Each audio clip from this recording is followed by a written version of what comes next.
Welcome back to our channel. నేను మీ Kavya. So present నేను కడపలోని ప్రతిభా Biotique research సెంటర్కి వచ్చా. ఇక ప్రజెంట్ ఇక్కడ మీరు చూస్తున్నారు కదా, కిసాన్ సెంటర్ ప్రైవేట్ లిమిటెడ్, అదే ఆర్ఎంసీకి వచ్చా. సో ఇక్కడ రైతు ప్రతి సమస్యకి సొల్యూషన్ చూపించే దిశగా ఎన్నో సైంటిఫికల్గా రీసెర్చ్ సాగుతుంది. సో ఇంతకీ ఈ రీసెర్చ్ ఏంటి అండ్ దాంతోపాటు ఎంతమంది రైతులకి ఒక సొల్యూషన్ ఇవ్వగలిగారు అండ్ రైతులకి అవగాహన కల్పించడానికి ఎలాంటి కార్యక్రమాలు ఇక్కడ జరుగుతున్నాయి, సో ఇట్లాంటి విషయాలన్నీ కూడా తెలుసుకుందాం. చలో పదండి.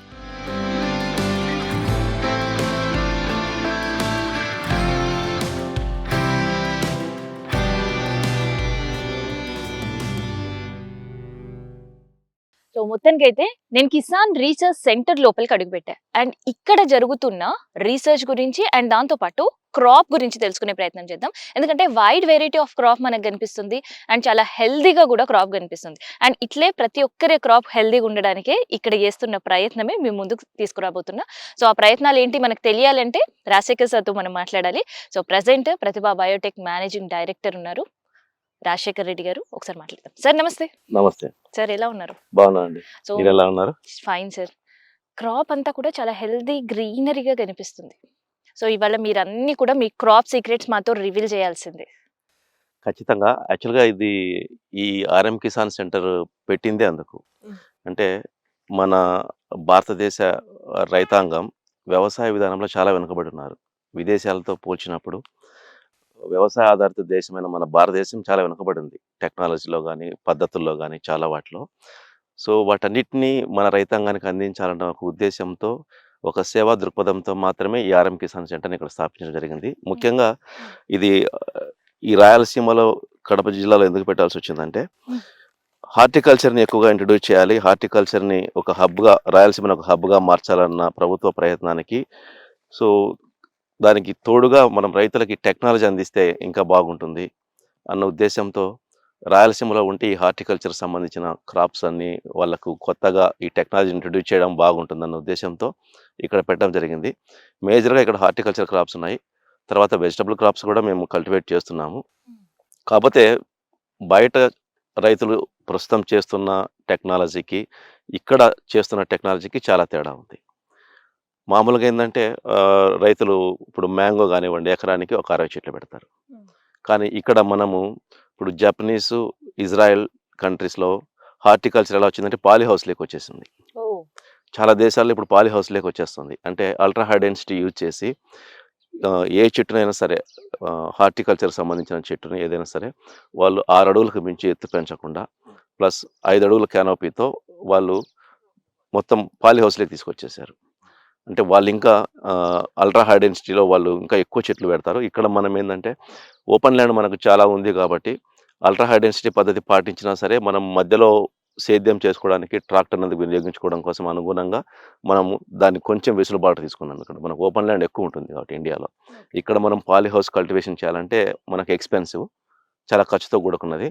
కానీ మనకు ఓపెన్ ల్యాండ్ ఎక్కువ ఉంది కాబట్టి మన రైతులకి పాలీ హౌస్లో హార్టికల్చర్ చేయాలంటే చాలా ఖర్చుతో కూడుకున్నది కాబట్టి దాన్ని ఇంట్రడ్యూస్ చేయకుండా వాళ్ళు పాటిస్తున్న ఆ పద్ధతిని వెసులుబాటు తీసుకొని ఓపెన్ ల్యాండ్లో దాన్ని ఎలా చేయొచ్చు అన్నట్లు మనం ఇక్కడ ఇంట్రడ్యూస్ చేయడం జరిగింది. మామూలుగా అయితే ఈ మ్యాంగో కానీ ఇవన్నీ 60 చెట్లు వేస్తారు కదా, ఇక్కడ వచ్చేసి ఎకరానికి 520 చెట్లు అన్నమాట. 520 చెట్లు. అలాగే దానిమ్మ కూడా అంతే. అంటే దానిమ్మ కూడా మన వాళ్ళు ఏం చేస్తారంటే చెట్టుకు 10 అడుగులు దూరం పెడతారు, వరుసకు 14 నుంచి 16 అడుగులు పెడతారు. కానీ ఇక్కడ చెట్టుకు మీరు చూడొచ్చు, చెట్టుకు 5 అడుగులే ఉంటుంది, 5 అడుగులే ఉంటుంది. వరుసకు 16 అడుగులు పెట్టాం. మామూలుగా అయితే ఇంకా తక్కువ పెడతారు. కానీ ఇక్కడ ఏంటంటే ఒక బెడ్ సిస్టమ్ పెట్టేసి ట్రాక్టర్ మధ్యలో అంతర్సేద్యం చేసుకోవడానికి అనుగుణంగా, స్ప్రే చేయడానికి అనుగుణంగా ఉండడం కోసం ఓపెన్ ల్యాండ్ కాబట్టి మనం ఈ సిస్టమ్ పెట్టాం, డిస్టెన్స్ కొద్దిగా ఎక్కువ పెట్టుకొని. సో ఆ రకంగా చేసినా కూడా మనకు మామూలుగా రైతాంగం పెడుతున్న చెట్ల సంఖ్య కంటే దాదాపుగా 4-5 చెట్లు వస్తాయన్నమాట ఇక్కడ. సో ఈ టెక్నాలజీని ఇక్కడ ఇంట్రడ్యూస్ చేయడానికి కారణం ఏంటంటే, మన వాళ్ళకి తెలియదు ఏంటంటే చెట్టు పెద్దగా పెంచేస్తే దిగుబడి వస్తుంది అన్న ఉద్దేశంలో ఉంటారు. కానీ అలా కాదు. కరెక్ట్ కాదా సార్? కాదు. చెట్టును విపరీతంగా పెంచేసి అలా ఉండటం వల్ల హార్టికల్చర్ దిగుబడులు ఎప్పుడు రావు. అందుకే వీళ్ళు విదేశాల్లో ఏం చేశారంటే చెట్టుని ఎప్పుడు పెద్దగా పెరగనీయకుండా దాన్ని వయసు మాత్రం పెరుగుతుంటుంది చెట్టుకి, కానీ దాన్ని నిత్య యవ్వనంగా అలాగే ఉంచడం కోసం ఏం చేస్తారంటే పంట తీసుకున్న వెంబడే దాన్ని ప్రూనింగ్ చేసేస్తారు. అంటే కొత్తగా మళ్ళీ కొమ్మలు రావడము, కొత్తగా చిగుళ్ళు రావడము. అంటే ఎప్పుడు కూడా చెట్టు ఎలా ఉంటుందంటే యవ్వన దశలో ఉన్న ఒక యువకుడు లెక్క అలా యువకులు లెక్క అలా ఉంటాయన్నమాట. ఇప్పుడు ఒక నిగనిగలాడుతూ ఇప్పుడు చూడండి దీన్ని ఎత్తుకు పోనివ్వకుండా వదిలేసింటే ఈ పాటికి ఇది కూడా 7 అడుగులు ఎత్తుకుపోయిండేది. ఇది ఎన్ని ఇయర్స్ సార్? ఇదొచ్చేసి ఇప్పుడు 2 ఏళ్ళు కంప్లీట్ అయినాయి దీనికి. ఓకే. కానీ దీన్ని ఎత్తుకు పోనీయకుండా ఎప్పుడు దీన్ని హైట్ అరెస్ట్ చేస్తూ దాన్ని ప్రూనింగ్ చేసుకుంటూ సైడ్ కొమ్మలు పెరగనీయకుండా ఇలా చేయడం వల్ల ఇది చూడండి ఇప్పుడు నిగనిగలాడుతూ ఉంటుంది. ఇంక నెక్స్ట్ ఇది కాపుకు ఈ నుంచి వదులుతాం అనమాట దీన్ని. సో అంటే సిద్ధమవుతుంది మొక్క అనేది ఎప్పుడు ఎనర్జెటిక్‌గా ఉండి, పొటెన్షియల్‌గా ఉండి ఎక్కువ దిగుబడి ఇవ్వడానికి రెడీ అవుతుంది. కానీ ఎక్కువ మొక్కలు పెట్టి తక్కువ హైట్‌లో ఇలా పెంచడం వల్ల మనకు దిగుబడి ఎక్కువొస్తది. అంటే పెద్ద చెట్టు కాబట్టి ఎక్కువ కాయలు కాస్తాయనుకుంటారు కానీ అలా ఏమి ఉండదు. చిన్న చెట్టయినా ఇది కాపు ఎక్కువొస్తుంది. ప్లస్ నంబర్ ఆఫ్ ప్లాంట్స్ ఎక్కువ ఉండడం వల్ల మనకు ఓవరాల్‌గా టన్నేజ్ చాలా మూడింతల వరకు పెరిగిపోతుందనమాట. సో, అదొకటి. ఇంకోటేందంటే మనం పెద్దగా మానులాగా పెంచేసామనుకోండి మ్యాంగో కానీ, లేకపోతే వేరే ఏదైనా పంటలు మనం సీతాఫలం లేకపోతే సపోటా ఇవన్నీ పెద్ద పెద్ద చెట్లుగా పెంచేసి 10 అడుగులు, 15 అడుగులు ఎత్తి పెంచామనుకోండి, మనకు ఆ పండు అందదు చేతికి. విదేశాల్లో ఎందుకు వాళ్ళు ఎక్స్‌పోర్ట్ చేసి మంచి ధర తెచ్చుకుంటారు. మనం ఎందుకు తెచ్చుకోలేమంటే, మనం ఏం చేస్తామంటే దోటి లాంటి ఒక కర్ర పట్టుకొని వాటిని కింద వేస్తాం. ఆ పండ్లను పెరికి కింద వేస్తాం మనం. కానీ వాళ్ళేం చేస్తారంటే హార్వెస్టింగ్ టైమ్ డ్యామేజ్ అవుతుంది. మనకు పచ్చిగా ఉన్నప్పుడు అది కనిపించదు గానీ, అది రైప్ అయిన తర్వాత మాగిన తర్వాత దాంట్లో డ్యామేజ్ అయిన భాగం మాత్రం జెల్ లాగా కనిపిస్తూ ఉంటది. మనం మ్యాంగో కట్ చేసినా కూడా స్లైస్ కట్ చేస్తే లోపల మళ్ళీ జెల్ లాంటి మనకు పదార్థం కనిపిస్తూ ఉంటది. అది డ్యామేజ్ అంటే హార్వెస్ట్ చేసినప్పుడు పండుని కింద వేసినప్పుడు జరిగే డ్యామేజ్ అన్నమాట. సో వాటన్నిటిని నష్టపోతారు. మనకు అందుకే ఎక్స్‌పోర్ట్ చేయడానికి మనకు ప్రాబ్లమ్ ఎక్కడొస్తుందంటే హార్వెస్టింగ్ కూడా మనకు సరిగ్గా తెలియదు. సో ఇలా హైట్ ఎక్కువ పెంచితే దాన్ని హార్వెస్ట్ చేయడం రాదు మనకు. కానీ విదేశాల్లో ఏం చేస్తారంటే హైట్ 6 అడుగులకు మించి ఏ చెట్టును పెరగనివ్వరు. సో ప్రతి పండు చేతికి అందుబాటులో ఉంటుంది. సో దానికి చుట్టూ కవర్ వేయడానికి కానీ, అంటే మనం స్ప్రే చేసే మందులు అవన్నీ పండు మీద పడకుండా ఉండడం కోసం వాళ్ళు కవర్ చేయడానికి దాన్ని, ప్లస్ దాన్ని హార్వెస్ట్ చేసేటప్పుడు తెంపడానికి కానీ తీసి జాగ్రత్తగా వాళ్ళు క్రేట్స్‌లో పెడతారు. సో దానివల్ల ఎక్కడ దానికి డ్యామేజ్ ఉండదు. చెట్టును 15 అడుగుల నుంచి ఒక పండు పీకి కింద పడేసి దాన్ని ఎత్తి బుట్టలో వేయడానికి, తర్వాత జాగ్రత్తగా చేత్తో తెంపి క్రేట్‌లో పెట్టడానికి చాలా తేడా ఉంది. సో అక్కడ కూడా రైతులు నష్టపోతారు. సో అందువల్ల ఈ అల్ట్రా హై డెన్సిటీ సిస్టమ్ అనేది ఫస్ట్ ఇజ్రాయెల్, జపాన్ వాళ్ళు ఫస్ట్ అడాప్ట్ చేసుకున్నారు. సో ఆ టెక్నాలజీలో వాళ్ళు చాలా లాభాలు గడించడము, ఎక్స్‌పోర్ట్స్‌లో వాళ్ళు ఎక్కువ ధర తెచ్చుకోవడము ఇవన్నీ జరుగుతున్నప్పుడు అదే మనం ఇక్కడ కూడా ఇంట్రొడ్యూస్ చేసి రైతులకు ప్రత్యక్షంగా చూపిస్తే ఈ ట్రైనింగ్ సెంటర్‌లో బాగుంటుందన్న ఉద్దేశంతో అన్ని అల్ట్రా హై డెన్సిటీ టెక్నాలజీని ఉపయోగించి బెడ్ సిస్టమ్ పెట్టడం వల్ల ఏమవుతుందంటే ఎప్పుడైనా మనకు ఈ సంవత్సరం కూడా అధిక వర్షపాతం ఉంది. అధిక వర్షపాతం వల్ల ఏమవుతుందంటే నీరు ఎక్కువగా నిల్వ ఉన్నప్పుడు వేరు వ్యవస్థ అంతా దెబ్బతిని చెట్లు కుళ్ళిపోతాయి, చనిపోతాయి. వేరుకు కుళ్ళు తెగులు వచ్చి చనిపోతాయి. కానీ ఇలా బెడ్ సిస్టమ్ ఉండడం వల్ల ఏమవుతుందంటే వాటర్ ఒకవేళ ఉన్నా కూడా డ్రైన్ అయిపోతుంది మధ్యలో. ఈ కింద వెళ్ళిపోయి బయటికి వెళ్ళిపోతుంది. సో మొక్క హైట్లో ఉంటుంది కాబట్టి సో ఆ వేరు వ్యవస్థకి ఎటువంటి దెబ్బ ఉండదన్నమాట. అది ఎటువంటి రోగానికి గురి కాకుండా ఆరోగ్యంగా ఉంటుంది. అందుకే ఇంత వర్షం నమోదైనా సరే ఆగస్టు నుంచి డిసెంబర్ వరకు కంటిన్యూ వర్షాలు ఉన్నాయి ఇక్కడ. అయినా సరే మొక్క ఎక్కడే కానీ చిన్న డ్యామేజ్ లేకుండా, చిన్న మచ్చ లేకుండా ఉంది ఇక్కడ. సో దానికి కారణం ఏంటంటే ఈ బెడ్ రైజింగ్ సిస్టమ్ మీద మనము ఈ అల్ట్రా హై డెన్సిటీలో ప్లాంట్ పెట్టుకోవడం వల్ల ఇవి ఆరోగ్యంగా పెరిగినాయి ఇప్పటి వరకు. అంటే అధిక తేమ కింద ఉంటుంది కానీ పైన ఉండదు, బెడ్ మీద ఉండదు అనమాట. సో మనం కంట్రోల్డ్ సిస్టమ్ అనమాట. అంటే ఈ బెడ్ అనేది మన కంట్రోల్ ఉంటుంది. సో మనం వాటర్ ఎంత ఇవ్వాలి, ఫర్టిలైజర్ ఎంత ఇవ్వాలి, ఇవన్నీ ఆ బెడ్ మీద మనకు ఆపరేట్ అవుతాయి కాబట్టి అది మన కంట్రోల్లో ఉంటుంది. వర్షం ఎక్కువ పడ్డా అందులోంచి ఇక్కడ ఈ మధ్యలో పడేసి బయటికి వెళ్ళిపోతాయి వాటర్.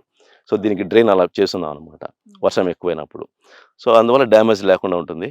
సో ఇప్పుడు రైతాంగం కొత్తగా ఎవరైనా హార్టికల్చర్కి వెళ్తున్నప్పుడు ఇలా బెడ్ రైజ్ చేసుకొని అల్ట్రా హై డెన్సిటీలో 5 నుంచి 6 అడుగులకు మించి ఎక్కువ పెట్టుకోకుండా, చెట్టుని ఎక్కువ పెరగనీయకుండా చేసుకున్నప్పుడు దిగుబడి ఎక్కువ వస్తుంది. ప్లస్ ప్రతి పండు చేత్తో హార్వెస్ట్ చేసి క్రేట్స్‌లో పెట్టొచ్చు మనం. సో అటువంటిది ఎక్కడైనా సరే మనం మాల్స్‌లో పెట్టినా లేకపోతే ఎక్స్‌పోర్ట్ చేయడానికైనా పనికొస్తుంది. ఎప్పుడైతే చెట్టు సైజు పెంచేసి దాన్ని కింద పడేసినామో దాని లైఫ్ అయిపోతుందన్నమాట. సో ఇప్పుడు దానిమ్మ చూసాం. నెక్స్ట్ ఇంకొక క్రాప్ కూడా ఒక ఎగ్జాంపుల్‌గా మ్యాంగో కూడా మీకు చూపించండి. ఒకసారి ఎగ్జాంపుల్ చూపిస్తాను ఎలా చేస్తున్నామని చెప్పేసి. మ్యాంగో చెట్టుని మనం వదిలేస్తే 30 అడుగుల ఎత్తు వరకు వెళ్ళిపోతుంది. కానీ 30 అడుగులు ఎత్తు పెరిగిన మ్యాంగో చెట్టు ఏదైనా సరే మామిడి చెట్టు మన చేతిలో ఉండదు. సో, దాని బాగోగులు చూడడానికి మన చేతిలో ఉండదు. దాని వ్యాధులు ఏమొచ్చినా కంట్రోల్ చేయడానికి మన చేతిలో ఉండదు. అంటే ఒక వృక్షంలాగా పెరిగిపోయిందనుకోండి. సో, అదేదైనా ఒక వ్యాధి బారిన పడ్డప్పుడు దానికి పలానా వ్యాధి సోకింది అని మనం తెలుసుకోవాలన్నా కూడా చాలా సమయం పడుతుంది. ఈలోపు చాలా డ్యామేజ్ కూడా జరిగిపోతది. ఒక వృక్షానికి ఏదన్నా ఒక తెగులొచ్చి డ్యామేజ్ జరిగిందనుకోండి, దాన్ని రికవర్ చేయాలంటే కూడా మనతో అవ్వదు. అది మన కంట్రోల్‌లోకి రాదు. సో, కానీ వయసు ఎంతున్నా సరే దాన్ని ఎప్పుడు కూడా మనము దాదాపు 6 అడుగులకు పరిమితం 6-7 అడుగులకు పరిమితం చేశామనుకోండి, అదెప్పుడు మన చేతి కిందనే ఉంటుంది చెట్టు. సో, దానికి ఏం వ్యాధి వచ్చింది మనకు వెంటనే తెలుస్తుంది.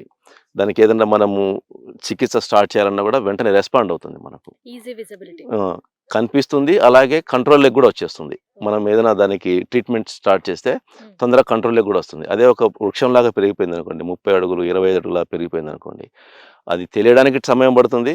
తెలుసుకున్న తర్వాత దానికి ఏదైనా ట్రీట్మెంట్ స్టార్ట్ చేసినా రెస్పాండ్ అవ్వడానికి కూడా చాలా సమయం తీసుకుంటది. ఒక్కోసారి అది మన చేయి దాటిపోయి చనిపోవడం కూడా జరుగుతుంది.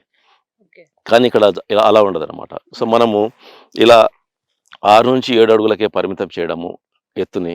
5 అడుగుల కెనపీ వరకు తీసుకురావడం వల్ల ఏమైతదంటే, ఇది 2 అడుగుల ఎత్తు నుంచి అప్పుడే దీనికి ప్రూనింగ్ స్టార్ట్ చేస్తాం. అంటే తక్కువ ఎత్తులో ఎక్కువ బ్రాంచెస్ రావడానికి దీనికి అవకాశం వచ్చేలా ప్రూనింగ్ 2 అడుగుల ఎత్తు నుంచి స్టార్ట్ చేస్తాం. కానీ సహజంగా రైతులు ఏందంటే, దాదాపు అది 5-6 అడుగుల ఎత్తు పెరిగేంత వరకు అసలు ప్రూనింగ్ అనేది మొదలెట్టరు. కానీ ఇక్కడేందంటే మనం 2 అడుగులకే మనము ప్రూనింగ్ స్టార్ట్ చేయడం వల్ల, ఇప్పుడు ఇది చెట్టు చిన్నదైనా సరే, ఇది మహా అంటే 5 అడుగులు ఉంటుంది. కానీ దీంట్లో కొమ్మలు మొత్తం 50-60 కొమ్మలుంటాయి. చిన్న చెట్టయినా సరే కొమ్మలన్నీ కొమ్మలు ఎక్కువ ఆ! ఉండడం. కింది స్థాయి నుంచే ఒక అడుగు, అడుగున్నర నుంచే దీనికి కొమ్మలు ఎక్కువ వచ్చేలా చేస్తామనమాట. సో, ఆ ప్రూనింగ్ చేయడం వల్ల ఒక చోట ఇలా ప్రూనింగ్ చేస్తే దాదాపుగా 6-7 కొమ్మలు ఇలా రావడం ఇలా జరుగుతుంది. దీని ప్రూనింగ్ టెక్నిక్ కూడా సో పాటిస్తాం. ప్రూనింగ్ టెక్నిక్స్ కూడా ఏమన్నా ఉంటాయి? ప్రూనింగ్ టెక్నిక్ ఉంటుంది దీనికి. సో, 2 అడుగులప్పుడే దీనికి ప్రూనింగ్ నిలువుగా దీన్ని కట్ చేయడం వల్ల అంటే గ్రోత్‌ని మనం ఆపేస్తాం 2 అడుగులప్పుడే. ఆపేయడం వల్ల సైడ్ బ్రాంచెస్ వస్తాయి. ఓకే. సో, ఈ ఇప్పుడు మామిడి సపోజ్ ఇదే మొక్కకు ఉంది అని అనుకోండి. సో దీనిపైన సో, ఒక్కసారి ఇక్కడ మనము హ్మ్. ఇక్కడ ఒక రింగ్ ఉంది గదా! ఆకులున్న రింగ్ ఉంది గదా! హ్మ్. సో, ఇక్కడ మనం కట్ చేస్తే ఇక్కడ దాదాపు ఎన్ని ఆకులున్నాయో అన్ని బ్రాంచెస్ వస్తాయి. ఓకే. రింగ్ కంటే ముందు కట్టింగ్ ఉండాలి. రింగ్ కంటే దాదాపు ఒక అంగుళం, అంగుళంన్నర పైన మనం కట్ చేసినప్పుడు హ్మ్. ఇక్కడ ఆకులు ఎన్ని ఉన్నాయో కొమ్మలన్నీ వస్తాయి. సో, మామిడికి ఆ లక్షణం ఉంటుంది. హ్మ్. సో, మేమేం చేస్తామంటే అది 2 అడుగుల ఎత్తున్నప్పటి నుంచి ఈ ప్రతి రింగు దగ్గర ఇలా కట్ చేసుకుంటూ దాన్ని పెంచుకుంటూ వస్తామనమాట. దానివల్ల ఏమైతదంటే ఒకే చోట ఇక్కడ చూడండి, ఈడ ప్రూనింగ్ అయింది కాబట్టి దీనికి మొత్తం కొమ్మలన్నీ వచ్చేసాయి. హ్మ్. ఈడ పైన ప్రూనింగ్ చేయడం వల్ల ఒకే చోట ఎన్ని కొమ్మలొచ్చాయి. ఇక్కడ మధ్యలో కట్ చేసాము. సో, దీనికి చుట్టూ కొమ్మలొచ్చేసాయి. ఇలా ప్రతి చోట అలా చేయడం వల్ల కొమ్మలన్నీ ఒకే చోట ఎక్కువగా వచ్చేస్తుంటాయనమాట. ఇది గూడా అంతే. సో, అలా ప్రూన్ చేసుకుంటూ పోయినప్పుడు నంబర్ ఆఫ్ బ్రాంచెస్ పెరుగుతూ పోతుంటాయి. మళ్ళీ ఆ పెరిగిన కొమ్మకి ఆ రింగ్ దగ్గర మళ్ళీ కట్ చేయడం వల్ల దానికి కూడా మళ్ళీ సబ్ బ్రాంచెస్ పెరుగుతూ ఉంటాయి. సో ఇట్లా ప్రూనింగ్ ఎన్ని సార్లు చేస్తూ ఉండాలి? దీన్ని ఎప్పుడు కూడా 7 అడుగులకు ఎత్తుకు పరిమితం చేసి సైడ్ 5 అడుగుల వరకు. సో, ముదిరిపోయిన కొమ్మల్ని మళ్ళీ కట్ చేస్తుంటే మళ్ళీ కొత్త కొమ్మలు వస్తూనే ఉంటాయి. దీనికి ఓకే. ఎప్పుడు ఇలా వస్తూ ఉంటాయి. అందువల్ల ఇదేమవుతుందంటే ఎప్పుడు ఎనర్జిటిక్‌గా ఉంటుంది ప్లాంట్. పొటెన్షియల్‌తో ఉంటుంది ఎక్కువ. సో, దానికి అటువంటి చెట్టుకేందంటే పునరుత్పత్తి శక్తి ఎక్కువుంటుంది.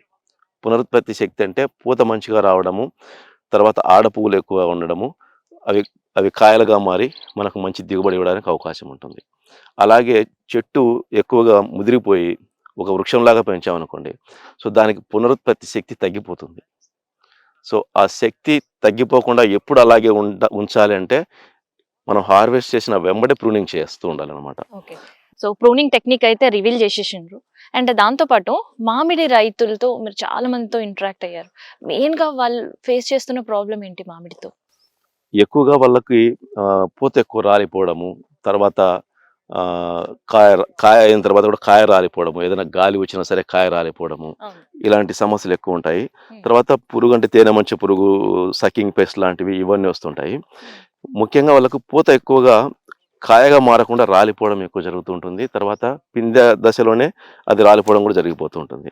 హ్మ్. కానీ ఈ హై డెన్సిటీ టెక్నాలజీ ఉపయోగించినప్పుడు ఏమవుతుందంటే ప్రతి కాయకి మనము ఒక కవర్ లాగా దొరుకుతుంది. అంటే మనం స్ప్రే చేసే మందులు కూడా ఆ పండు మీద పడకుండా ఉండడం కోసం, కాయ మీద పడకుండా ఉండడం కోసం ఒక కవర్ లాంటి మనకు దొరుకుతుంది. దాన్ని కవర్ చేసి మనం బ్రాంచ్‌కి ట్యాగ్ చేస్తాం దాన్ని. అంటే అది రాలిపోకుండా గాలి వీసినా లేకుంటే పెద్దగా ఏదైనా వర్షం అందుకు కొట్టినా కూడా అది రాలిపోకుండా ఉండడం కోసం దాని కవర్ తొడిగి దాని బ్రాంచ్కి ట్యాగ్ చేయడం వల్ల ఏమవుతుందంటే సపోర్ట్ వస్తుంది బ్రాంచ్ నుంచి. అంటే తొడిమే కన్నా మనం ఇచ్చే సపోర్ట్ ఎక్కువ ఉంటుంది. సో దానివల్ల మొక్క మీద ఒత్తిడి తగ్గుతుంది. తర్వాత అది రాలిపోదు. అది దూరగాయ అయ్యేంత వరకు రాలిపోదు. మనం ఏం చేస్తామంటే ఇటువంటి సపోర్ట్ ఏమి ఇవ్వకుండా అలాగే పెంచడం వల్ల ఎక్కువ గాలి వీసింది అనుకోండి, ఆ తొడిమ దగ్గర బలం తక్కువైపోయి గాలికి రాలిపోతుంటుంది. అంటే పక్వానికి రాకముందే రాలిపోతుంది. సో మనము ఇంత మంచి వెరైటీ మ్యాంగో ఉండి కూడా ఎందుకు అంత పూర్తిగా పండక ముందే మనము ముందే తీసేస్తుంటామంటే కొద్దిగా ఏమైనా దూరగా అయిపోతే రాలిపోతుంది అన్న భయంతో మనం ముందే తీసేస్తాం. పచ్చిగా ఉండగానే తీసేసి దాన్ని మాగబెట్టడం కోసం కెమికల్స్ వాడుతుంటాం. కానీ దానికి వాడాల్సిన పని లేదు. సహజ లక్షణం ఏంది, ఏదైనా కాయ పండుగ మారడం అనేది సహజ లక్షణం. కానీ మనం ఏం చేస్తాం, కాయగానే తెంపేసి దాన్ని ఒక గదిలో పెట్టి దానికి ఈ వేరే కెమికల్స్ యాడ్ చేసి మగ్గ పెడుతుంటాం అనమాట. అలా చేయకుండా దానికి ఒక కవర్ దొరికి బ్రాంచ్కి ట్యాగ్ చేస్తే అది దూరగాయ అయ్యేంత వరకు అలాగే కవర్లో ఉంటుందన్నమాట అది. సో మామిడి సీజన్ వస్తే రైతులు కూడా అకాల వర్షాల ఎఫెక్టో లేదంటే వడగళ్ళ వర్షం ఎఫెక్టో అవి చూస్తే కాయలన్నీ చెట్టు కింద రాలి పడిపోయి ఉంటాయి. సో ఎప్పుడు ఆ నష్టాల్లో ఇబ్బందులు పడుతూనే ఉంటాయి. అందుగురించే హై డెన్సిటీలో ఆ నష్టాలు ఉండవు. నేను ఇందాక మీకు చెప్పినట్టు ఆ స్టేకింగ్ చేయడం వల్ల ప్రతి ఫ్రూట్ను స్టేకింగ్ చేస్తారు వాళ్ళు. బ్రాంచ్కి కానీ లేకపోతే పైన ఒక ఆధారం తీసుకొని దానికి కానీ స్టేకింగ్ చేస్తారు ప్రతి ఫ్రూట్కి. సో అలా స్టేకింగ్ చేయాలంటే ఆ చెట్టు మనకు అందుబాటులో ఉండాలి. ఎప్పుడైతే 25 అడుగులు 30 అడుగులు పెరిగిపోయింది దానికి మనం స్టేకింగ్ చేయలేం, చెట్టు ఎక్కడమే కష్టమవుతుంది మనకు. సో కానీ ఇది అందుబాటులో ఉంటుంది కాబట్టి సో దీనికి స్టేకింగ్ చేయడానికి మళ్ళీ ఒక లైన్ ఏదైనా తీసుకొని మనం ఆధారం తీసుకొని ఒక పోల్స్ లాగా మధ్యలో పదకొంది దానికి ఒక వైర్ లాగి ప్రతి పండుని దానికైనా స్టేకింగ్ చేయొచ్చు, లేదా ఆ కొమ్మకే దాన్ని స్టేకింగ్ చేసుకోవచ్చు. సో అప్పుడు వడగండ్లు పడ్డా పెద్ద గాలి వీసినా ఏమొచ్చినా సరే అది తిరిగి ఆ చెట్టుకి సంబంధము తెగిపోయేంత వరకు అలాగే ఉంటుంది. ఏదైనా పండు పూర్తిగా అయిన తర్వాతనే చెట్టు నుంచి దానికంతటా అదే రాలుతుంది.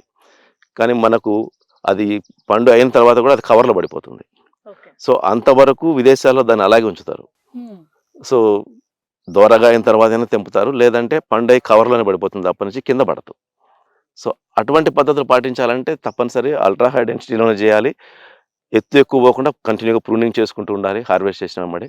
సో దాని గురించే రైతులకు ఈ టెక్నాలజీ అందుబాటులోకి తీసుకొస్తే బాగుంటుంది. వాళ్ళు ప్రత్యక్షంగా చూసి కొత్తగా స్టార్ట్ చేసే వాళ్ళందరూ దీన్ని అవలంబించడానికి అవకాశం ఉంటుందనే ఉద్దేశంతో ఇక్కడ ప్రతి హార్టికల్చర్ క్రాప్ కూడా అల్ట్రా హై డెన్సిటీలో చేసామన్నమాట. సకాలంలో పంటకి నీళ్ళు అందకపోతే రైతులు పడే ఇబ్బందులు మనం చూస్తున్నాం. ప్యాడీ టైంలో ప్యాడీ ఎండిపోయి మొత్తం కూడా చేతికి అంద టైంలో చేయి జారిపోయే పరిస్థితి. సో కేవలం ప్యాడీ గురించే కాదు, చాలా పంటల్లో కూడా ఇట్లాంటి ప్రాబ్లం ఫేస్ చేస్తుంటారు. కానీ ఇక్కడ రీసెర్చ్ సెంటర్కి ఆలోచన కూడా ఆ మాట అందదు. సో ఎందుకు అంటే ఆటోమైజ్డ్ ఇరిగేషన్ ప్రాసెస్ ఇక్కడ కంటిన్యూ అవుతుంది. సో దాని గురించి కూడా మనం తెలుసుకుందాం. సార్ ఏంటి ఈ ఇరిగేషన్?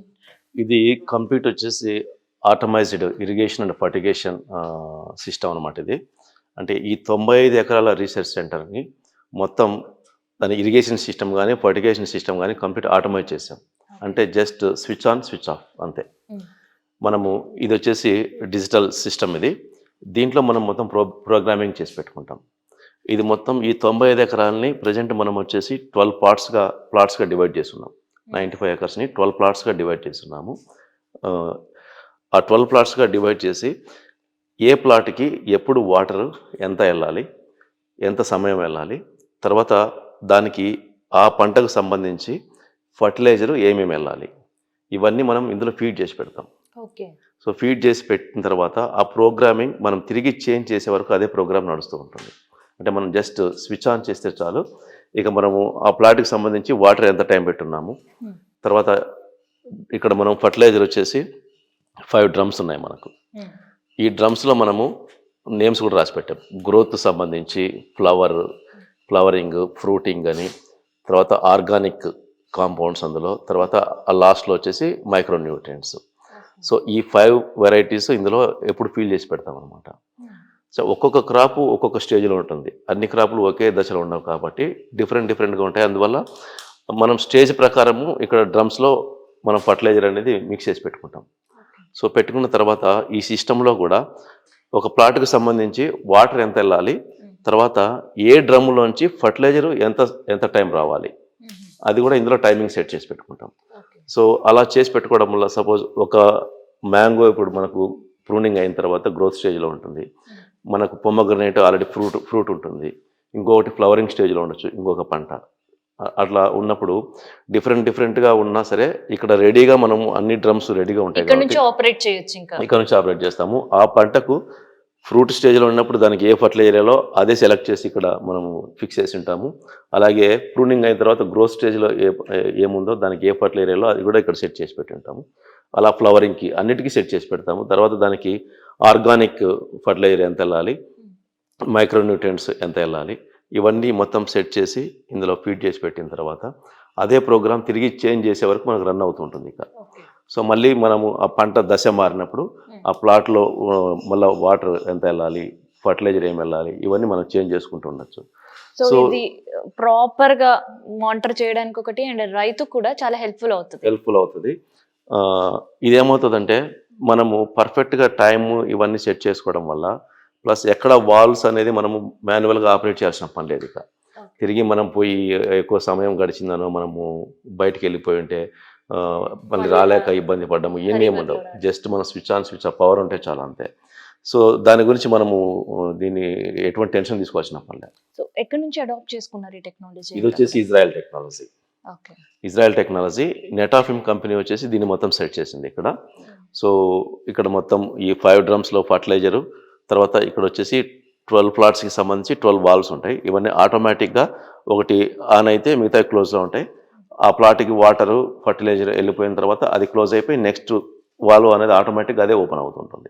ఇక్కడ మనం టైం సెట్ చేసిన దాన్ని బట్టి ప్రతి వాల్వ్ క్లోజింగ్ ఓపెనింగ్ అనేది అదే జరుగుతుంటుంది. తర్వాత ఈ డ్రమ్స్లో ఉన్న ఫర్టిలైజర్ కూడా ఇక్కడ వచ్చేసి మనకు వాల్స్ ఉన్నాయి. ఈ 5 డ్రమ్స్కి సంబంధించి ఇక్కడ వచ్చి మిక్స్ అవుతుంది అనమాట. సో ఆ డ్రమ్స్లో నుంచి వచ్చిన ఈ 5 డ్రమ్స్ సంబంధించిన ఫర్టిలైజరు ఈ పైప్స్ ద్వారా వచ్చింది. ఈ సిస్టమ్ మేనేజ్ చేస్తుంది దీన్ని, ఎంత సమయం రావాలా అని చెప్పేసి. తర్వాత ఆటోమేటిక్గా అదే క్లోజ్ అయిపోతుంది. ఇందులోంచి వెళ్ళిపోయి మెయిన్ లైన్కి ఇది కలిసిపోతుంటుంది. ఇక్కడ మెయిన్ వాటర్ వెళ్ళే లైన్లో ఈ ఫర్టిలైజర్ అనేది కలిసిపోతుంటుంది. సో ఇది కూడా టైం మనం సెట్ చేస్తే దాని ప్రకారమే ఆ వాల్ ఓపెన్ అవుతుంది. ఏ డ్రమ్ములోంచి రావాలనేది, అక్కడ 5 డ్రమ్స్ ఉన్నాయి, ఇక్కడ 5 వాల్స్ ఉన్నాయి. సో టైం ప్రకారమే ఈ వాల్ ఆన్ ఆఫ్ అవుతుంటాయి అన్నమాట. సో ఆ ఫర్టిలైజర్ కంటిన్యూగా వస్తుంది. ఆ టైం అయిపోగానే ఇందులో వెళ్ళడం అనేది అది ఆగిపోతుంటుంది అనమాట. సో ఈ ఫర్టిలైజర్ డ్రమ్స్, తర్వాత ఇవి వచ్చేసి వాటర్ ఫిల్టర్స్. ఇది మొత్తం డ్రిప్ ఇరిగేషన్ కాబట్టి ఎక్కడైనా సరే మనం ఏదైనా దాంట్లో రెసిడ్యూ కానీ లేకపోతే ఏమైనా మట్టి లాంటివి వెళ్ళినా కూడా ఆ హోల్స్ అనేవి బ్లాక్ అవుతాయి. కాబట్టి వాటర్ దీంట్లోకి ఎంటర్ అయ్యే ముందు, ఈ సిస్టంలోకి ఎంటర్ అయ్యే ముందు ఫిల్టర్ అయ్యి వస్తుంది అనమాట. మొత్తం వాటర్ ఫిల్టర్ అయ్యి వస్తుంది. సో క్లియర్ వాటర్ వెళ్ళిపోతుంది అనమాట దీంట్లో. ఆ క్లియర్ వాటర్కి మనం ఫర్టిలైజర్ యాడ్ చేస్తాం. సో ఇలా మొత్తం కంప్లీట్ ఇది ఆటోమైజ్డ్. ఇప్పుడు ఇదివరకు అయితే కనుక ఈ సిస్టమ్ పెట్టుకోవాలంటే ఎక్కువ ఖరీదు ఉండేది. అంటే 25 నుంచి ఆ పైన ఎకరాలు ఉన్న వాళ్ళకే ఇది సెట్ అయ్యేది. ఎందుకంటే దీని ధర 25 లక్షలు. ఇప్పుడు కొత్తగా ఈ కంపెనీసే మళ్ళీ 5 నుంచి 10 ఎకరాలు ఉన్న వాళ్ళు కూడా పెట్టుకోవడానికి కొంత మాన్యువల్గా ఆపరేట్ చేసుకోవడం, అంటే అన్నీ కంప్లీట్గా ఆటోమైజ్డ్గా జరగదు, సెమీ ఆటోమైజ్డ్ సిస్టమ్స్ తీసుకొచ్చారు. 5 నుంచి 10 ఎకరాలు ఇలా ఉన్న వాళ్ళు 3-3.5 లక్షలు పెడితే వాళ్ళకు కూడా ఇప్పుడు ఈ ఆటోమైజేషన్ సిస్టమ్ అనేది అందుబాటులోకి వచ్చింది. అంటే కంప్లీట్ ఆటోమైజ్డ్ కాదు కానీ, బట్ వాళ్ళు 10 ఎకరాలకి కొన్ని మాన్యువల్గా ఆపరేట్ చేసుకోవడానికి వాళ్ళకి ఈజీ ఉంటుంది. బట్ అది చాలా యూజ్ఫుల్. అంటే 3.5 లక్షకే వస్తుంది కాబట్టి 10 ఎకరాలు ఉన్న రైతు పెట్టుకోవడానికి ఈజీగా ఉంటుంది. లేకపోతే ఇదివరకు ఏంటంటే కనీసం 25 ఎకరాలు ఉన్న రైతు భరించగలిగిన సిస్టమ్ అనమాట ఇది. 25 లక్షలు పెట్టుబడి పెట్టాలంటే ఎవరు పెట్టలేరు. సో ఇది 25 ఎకరాల నుంచి 200 ఎకరాల వరకు ఇదే సిస్టమ్ పనిచేస్తుంది. సో వాల్స్ మనం పెంచుకుంటూ పోతూ ఉంటాం అంతే. సో ప్లాట్స్ వాల్స్ పెంచుకుంటూ పోతుంటాం. అయితే మేము విన్నాం ఈ రీసెర్చ్ సెంటర్లో ఈవెన్ కొత్తగా అడాప్ట్ చేసుకుని ఏ టెక్నాలజీస్తో కూడా రీసెర్చ్ సాగుతుంది. అంటే ఫర్టిగేషన్ కూడా సైంటిఫిక్గా చేస్తున్నాము, తర్వాత ఇరిగేషన్ సైంటిఫిక్గా చేస్తున్నాము, ప్లాంటేషన్ చేసిన విధానం కూడా అన్నీ సైంటిఫిక్గా కొత్త టెక్నాలజీ అడాప్ట్ చేసుకొని చేసాము. దానికి తోడు ఈ కొత్త టెక్నాలజీ ఏముంది అనేది రైతులకి చేరవేయడం కోసం ఒక ట్రైనింగ్ హాల్ పెట్టాము.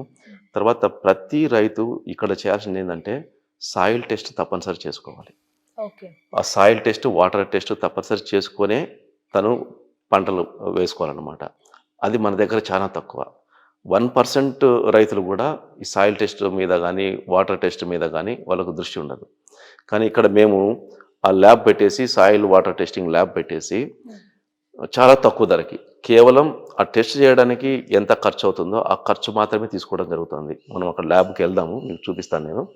అంటే సాయిల్ టెస్ట్ చేసుకుంటే కేవలం 500 రూపాయలు పే చేస్తే, అదే ప్రైవేట్ ల్యాబ్లో పే చేసినప్పుడు ఒక్కొక్క ఎలిమెంట్ చెక్ చేయాలంటే ప్రతి ఎలిమెంట్కు వాళ్ళు వచ్చేసి 2500 రూపాయలు ఛార్జ్ చేస్తారు.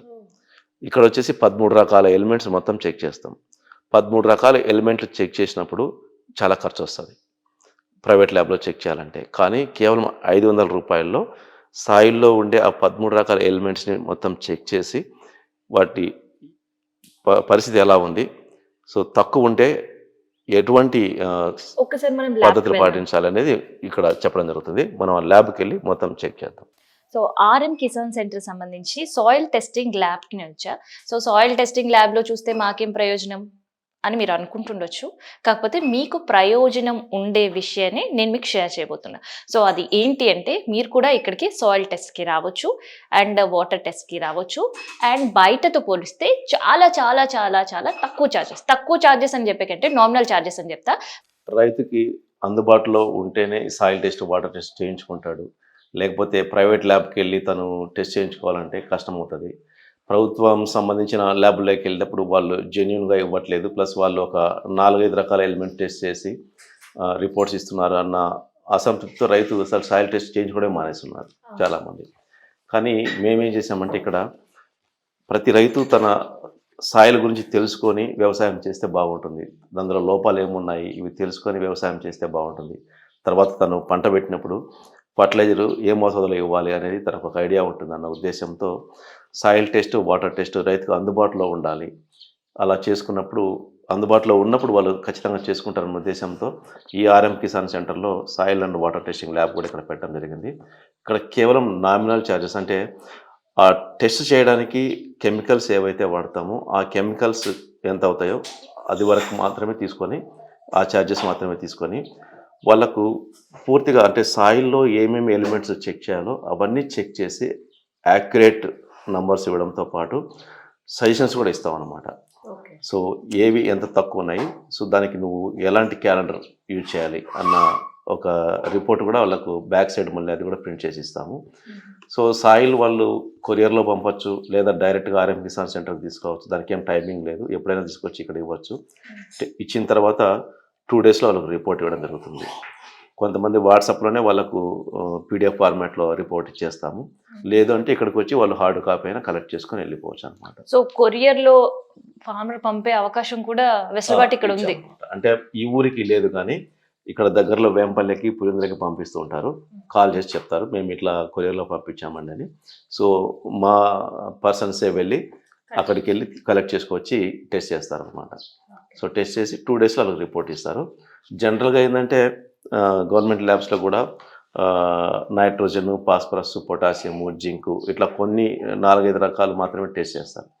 కానీ ఇక్కడ మన సాయిల్లో ఉండవలసిన ఎలిమెంట్స్ 12 రకాలతో పాటు మళ్ళీ మనం ఇక్కడ సాయిల్ యొక్క పీహెచ్ను కూడా టెస్ట్ చేస్తాం అన్నమాట. దాదాపు అన్ని ల్యాబుల్లో ఎవరు కూడా కార్బన్ అనేది అసలు టెస్ట్ చేయరు, కానీ ఇక్కడ కార్బన్ టెస్ట్ చేస్తాం. అది చాలా ఇంపార్టెంట్. నేలలో కార్బన్ లెవెల్ ఎంత ఉందనేది తెలుసుకోవాల్సిందే రైతు. సో దాని ఇంపార్టెన్స్ చాలా ఎక్కువ ఉంది కాబట్టి ఆ కార్బన్ లెవెల్ అనేది ఇక్కడ తప్పనిసరి టెస్ట్ చేస్తాం అనమాట. ఏ ల్యాబ్లో చేయరు, బట్ ఇక్కడ చేస్తాం. ప్రైవేట్ ల్యాబ్లో ఒక్కొక్క ఎలిమెంట్ చెక్ చేసుకోవాలంటే ప్రతి ఎలిమెంట్కి 2500 రూపీస్, అంటే 2500 రూపాయలు ఛార్జ్ చేస్తారు. ఖర్చు అండ్ టైం కూడా టైం తీసుకుంటారు, ఎక్కువ 10 నుంచి 15 రోజులు టైం తీసుకుంటారు. ప్లస్ ఒక్కొక్క ఎలిమెంట్కి 2500 రూపాయలు ఛార్జ్ చేస్తారు ప్రైవేట్ ల్యాబ్లో. 13 రకాలు మనం చెక్ చేసుకోవాలంటే దాదాపు 30,000 రూపాయలు దాటిపోతుంది రైతుకి. అందువల్ల పోరు, అసలు బయటికి వెళ్ళరు. సో గవర్నమెంట్ ల్యాబ్లోనే ఇస్తూ ఉంటారు కొంతమంది చేయించుకోవాలనుకున్నారు. బట్ గవర్నమెంట్ ల్యాబ్ నుంచి ఎంతవరకు జెన్యున్గా రిపోర్ట్ వస్తుంది అనేది చాలామందికి నమ్మకం లేదు రైతులకి. ఎందుకంటే ఈ ల్యాబ్ పెట్టేటప్పుడు నేను కూడా ఆ మోడల్ గవర్నమెంట్లో ఉన్న ఏదైనా టెక్నాలజీ అది ఇది తీసుకోవాలా అన్న ఉద్దేశంతో వాళ్ళని సంప్రదించినప్పుడు అందులో నా మిత్రుడు చెప్పింది ఏంటంటే, ఇక్కడ ప్రతి శాంపుల్ టెస్ట్ చేసేది ఏముండదు, కొన్ని పాయింట్స్ అటు ఇటుగా జస్ట్ టైప్ చేసి ప్రింట్ వేసి ఇచ్చేయడమే అంతే అని చెప్పడంతో నేను ఆగిపోయాను అనమాట. వద్దు, మనం ఓన్గానే వెళ్ళిపోదాం, జెన్యున్ రిపోర్ట్ ఇవ్వాలి ప్రతి ఒక్కరికి. ఎందుకంటే పెట్టుతున్నదే మనం వాళ్ళ సాయిల్ గురించి కరెక్ట్‌గా తెలుసుకోవాలని పెడుతున్నప్పుడు, అందులో కూడా మనము ఫేక్ రిపోర్ట్ ఇవ్వడం వల్ల ఉపయోగం ఏముంది? సో, దాని గురించే తక్కువ ఖరీదైనా సరే వాళ్ళకు పూర్తిగా వాళ్ళ సాయిల్ గురించి తెలియాలి. ప్రతి ఎలిమెంటు ఎంత పర్సెంటేజ్ ఉంది? ఎంత ఉండాల్సుంటే ఎంత ఉంది? సో, అలా తక్కువ ఉన్నప్పుడు ఏం చేయాలి? అన్న ఉద్దేశ్యంతో మొత్తం 12 రకాల ఎలిమెంట్స్‌తో పాటు పీహెచ్ లెవెల్ కూడా సాయిల్ పీహెచ్ కూడా చాలా ఇంపార్టెంట్. మన వాళ్ళకు ఆ పీహెచ్ అనే దాన్ని పట్టించుకోరు అసలు. కానీ సాయిల్ పీహెచ్ ఎక్కువున్నా, తక్కువున్నా పంటలు సరిగ్గా రావు. సో, ఆ పీహెచ్ లెవెల్‌ని కూడా ఇక్కడ టెస్ట్ చేయడం జరుగుతుంది. సో, వాటి పొజిషన్స్ అన్నీ ఇచ్చిన తర్వాత ఎంత ఉండాలి? ఎంత ఉంది? అంటే తక్కువ ఉందా? సరిపడా ఉందా? లేదా? అనేది ఇక్కడ మెన్షన్ చేయడం జరుగుతుంది టేబుల్‌లో. తర్వాత వాళ్ళకు ఈ బ్యాలెన్స్‌డ్ న్యూట్రియంట్స్ క్యాలెండర్ ఎలా ఉండాలి అనేది ఒక క్యాలెండర్ కూడా వాళ్ళకి ఇవ్వడం జరుగుతుందనమాట. అన్ని క్రాప్స్‌కి సంబంధించి రెడీమేడ్‌గా వాళ్ళకి ఏ క్రాప్‌కి ఎలా ఫర్టిలైజర్స్ ఇచ్చుకోవాలి? ఏ దశలో ఎలా ఇచ్చుకోవాలి? బ్యాలెన్స్‌డ్ అంటే ఇది మనం ఈ రీసెర్చ్ సెంటర్‌లో ప్రతి రైతుకు ట్రైనింగ్ ఇచ్చేది ఒక పద్ధతి ఉంది, వ్యవసాయ పద్ధతి. దాని పేరు ఓఎన్‌బిఏ. అంటే ఓఎన్‌బిఏ అంటే organic and nutritionally balanced agriculture. ఆ పద్ధతిలో దశను బట్టి ఫర్టిలైజర్ ఎలా ఇచ్చుకోవాలి, సాయిల్ హెల్త్ ఎలా పెంచుకోవాలి, ఇవన్నీ ఉంటాయన్నమాట. సో, ఆ క్యాలెండర్స్ అన్నీ దాని బ్యాక్ మనం ఇలా ఇచ్చేస్తాం అనమాట ప్రతి పంటకు సంబంధించి. సో, ఆ క్యాలెండర్స్ ఉంటాయి. ప్లస్ వాళ్ళకు రిపోర్ట్ కూడా కంప్లీట్‌గా అందుతుంది. ప్రతి ఎలిమెంటు ఏ పొజిషన్‌లో ఉంది, ఎంత ఉండాల్సి ఉంటే ఎంత ఉంది. సో, ఇవన్నీ వాళ్ళకి క్లియర్‌గా ఇవ్వడం జరుగుతుంది. దాంతోపాటు వాటర్ టెస్ట్ కూడా ఇక్కడ చేస్తాము.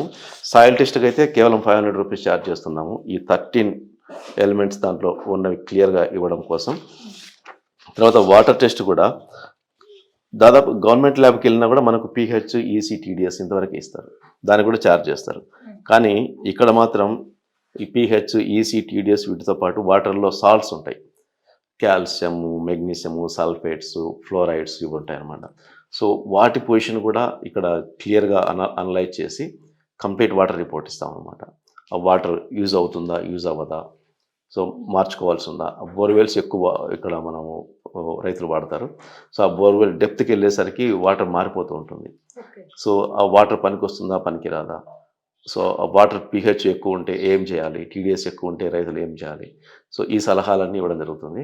సో, సమగ్రంగా మట్టి, తర్వాత నీళ్ళు ఈ రెండిటిని పూర్తిగా ఇక్కడ అనలైజ్ చేసి కంప్లీట్ ఎగ్జాక్ట్ రిపోర్ట్‌ని ఫార్మర్‌కి ఇవ్వడం జరుగుతుందన్నమాట ఇక్కడ. సార్ మరి వాటర్‌కి ఎంత ఛార్జ్ చేస్తారు వాటర్ రిపోర్ట్? వాటర్‌కి వచ్చేసి ₹100 అంతే.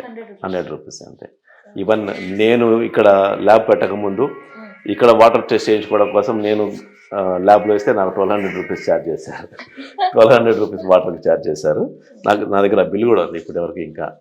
సో, ₹1200 ఛార్జ్ చేస్తున్నది నేను ₹100కి ఫార్మర్‌కి ఇవ్వడం అనేది నాకు సంతోషంగా ఉంది. అంటే దాని ఖర్చు అయ్యే కెమికల్స్ ఖర్చు ₹100 ఉంటుంది.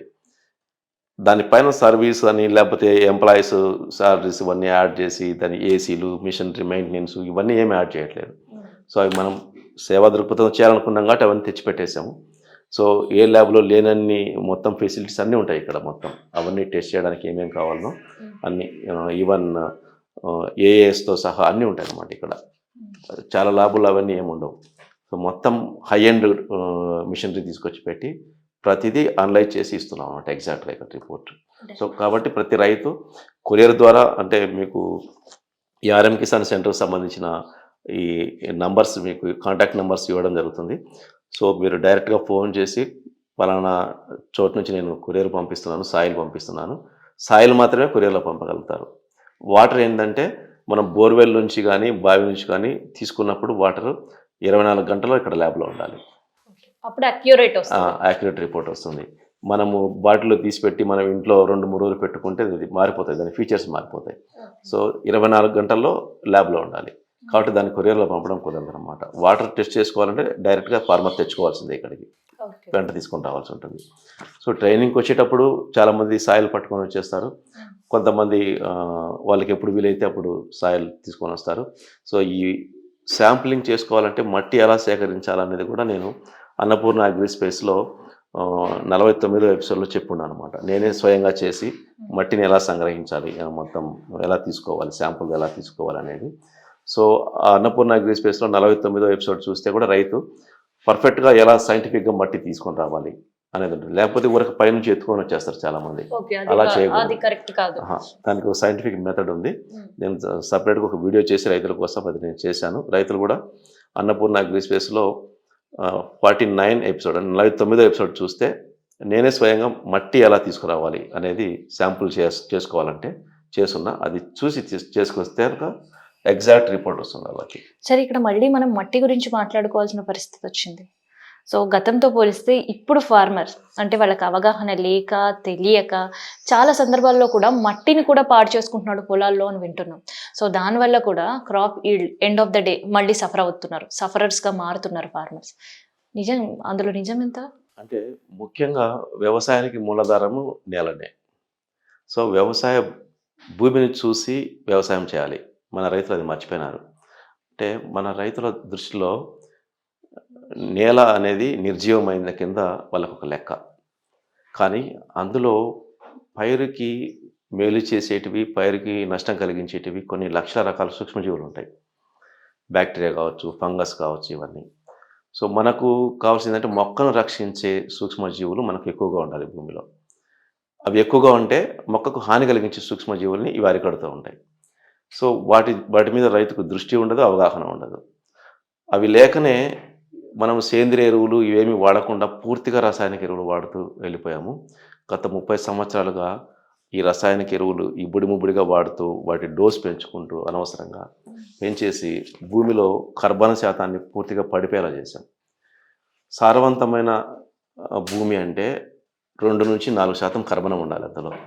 కానీ ఇక్కడ టెస్ట్ చేసిన ఏ ఫార్మర్ సాయిల్లో కూడా 0.1కి మించి కర్బనం లేదు. కొంతమంది ఆల్మోస్ట్ జీరోలో ఉన్నారు, 1% కూడా లేదు. 0.1కి పడిపోయింది. యావరేజ్ ఇండియన్ సాయిల్స్లో కర్బన శాతం వచ్చేసి 0.1. కానీ 2 నుంచి 4 ఉండాలి. అంటే దాదాపుగా 20 ఇంతలు పడిపోయింది. అంత పడిపోయిన దాన్ని తిరిగి దాంట్లో కర్బన శాతాన్ని పెంచినప్పుడే మన వ్యవసాయం బాగుపడుతుంది. సో నేను అందుకే ఈ ONBA అనే వ్యవసాయ విధానం ఎందుకు తీసుకొచ్చానంటే, ఓ అంటే ఆర్గానిక్, ఎన్ అంటే న్యూట్రియంట్స్. ఈ రెండింటిని కలిపి వ్యవసాయం చేయాలి. ఏదో ఒక్కదాన్ని పట్టుకొని వ్యవసాయం చేస్తే మనకు పంటలు రావు. నేలను బాగు చేసుకుంటూ మనము మొక్కకి పోషకాలు అందించుకుంటూ వ్యవసాయం చేయాలి అన్న ఉద్దేశంతోనే ఈ ONB అనే కాన్సెప్ట్ తీసుకొచ్చి దాన్నే ప్రచారం చేస్తున్నాం అన్నమాట. సో ONB ఓకే, కానీ ఈ మధ్యకాలంలో ఆర్గానిక్ అనేది ఒక ప్యాషన్. ఆర్గానిక్కి అండ్ నార్మల్ వాటికి 10 నుంచి 20 రెట్లు రేట్ ఎక్కువ ఉండే పరిస్థితులు కూడా మార్కెట్లో చూస్తున్నాం. ఆర్గానిక్ కోసం ప్రత్యేక స్టోర్స్ వెలిసాయి, ఆర్గానిక్ కోసం ప్రత్యేకంగా వెబ్సైట్ పేజెస్ ఉన్నాయి. సో ఆన్లైన్ మార్కెట్ అంతా కూడా ఆర్గానిక్ పైన కోట్లు సంపాదిస్తుంది. నిజంగా ఆర్గానిక్ అంత ప్యూర్ పాసిబిలిటీ ఉందా? లేదు. యాక్చువల్గా ఆర్గానిక్ కల్టివేషన్ అనేది ఒక రాంగ్ కాన్సెప్ట్. అంటే మీకు ఇందాక ONBA అనేది చెప్పాను కదా, అంటే జనాలను ఎలా మాయలో పెట్టారంటే ఆర్గానిక్ కింద ఆర్గానిక్ ఇస్తే పైన ఆర్గానిక్ కాస్తుంది అనే ఒక భ్రమలో పెట్టేశారు. కాదు, అంటే చదువుకున్న వాళ్ళు, ఈవెన్ సాఫ్ట్వేర్ ఇంజనీర్స్ ఎవరిని అడిగినా సరే కింద కేవలం ఆర్గానిక్ ఎరువులు, ఇలా సేంద్రియ ఎరువులు ఇస్తేనే పైన ఆర్గానిక్ కాస్తుంది అన్న ఒక మూసలేకి తీసుకెళ్ళిపోయారు, జనాన్ని భ్రమలేకి తీసుకెళ్ళిపోయారు. కానీ అందరికీ తెలియాల్సిన విషయం ఏంటంటే మొక్క ఎటువంటి ఆర్గానిక్ కాంపౌండ్ని ముట్టుకోదు. అసలు మొక్కకి ఆర్గానిక్ అవసరం లేదు.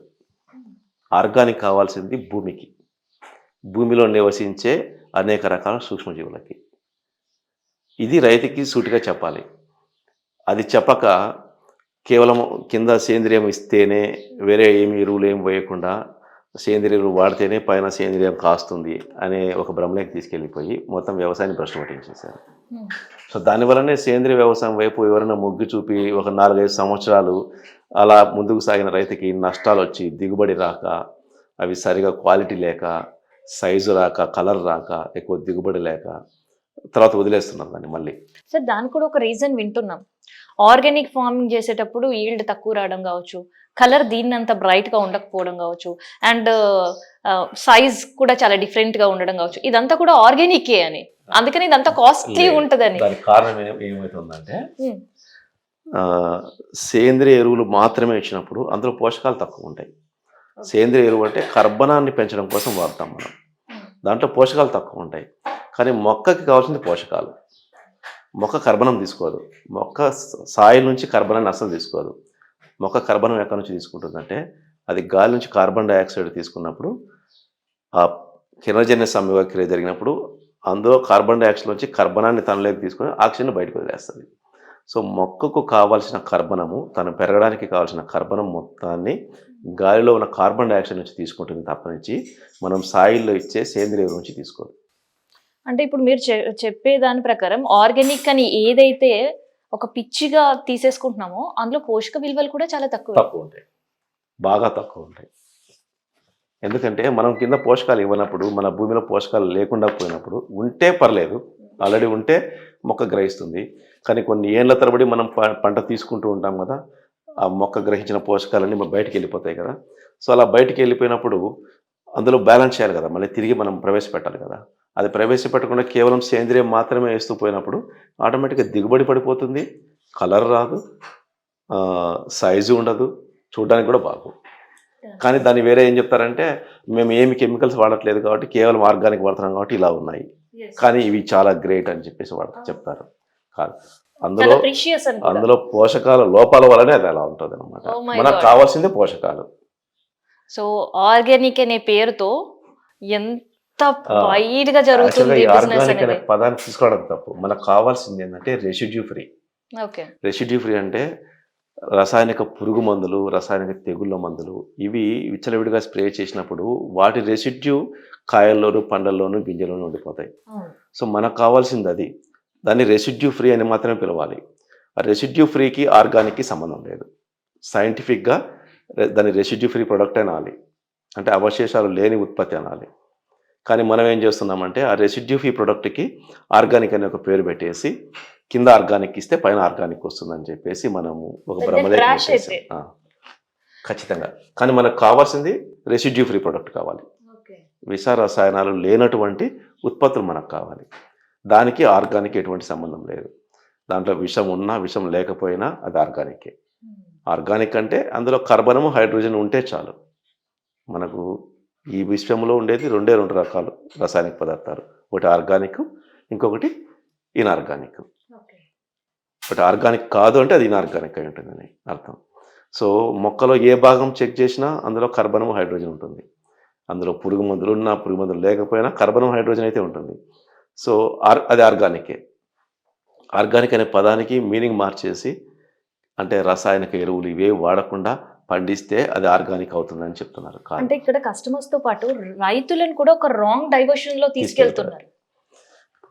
ఆర్గానిక్ సర్టిఫికేషన్ ఇస్తారు మనకు, మనం పండించిన పంటకి పైన ఆర్గానిక్ సర్టిఫికేషన్ అని ఉంటుంది, సర్టిఫికేట్ ఉంటుంది. కింద రిజల్ట్లు ఏముంటుంది తెలిసిన నిల్ రెసిడ్యూ అని ఉంటుంది. అంటే ఇందులో ఎటువంటి రెసిడ్యూ లేదు అని చెప్పిస్తారు. నిల్ రెసిడ్యూకి పైన ఆర్గానిక్ అనే పదానికి సంబంధం లేదు. కానీ నిల్ రెసిడ్యూ ఉంటే అది ఆర్గానిక్ అని చెప్పేసి ఒక పదం దానికి జోడించి మొత్తం ప్రపంచాన్నే మాయ చేసేసారు.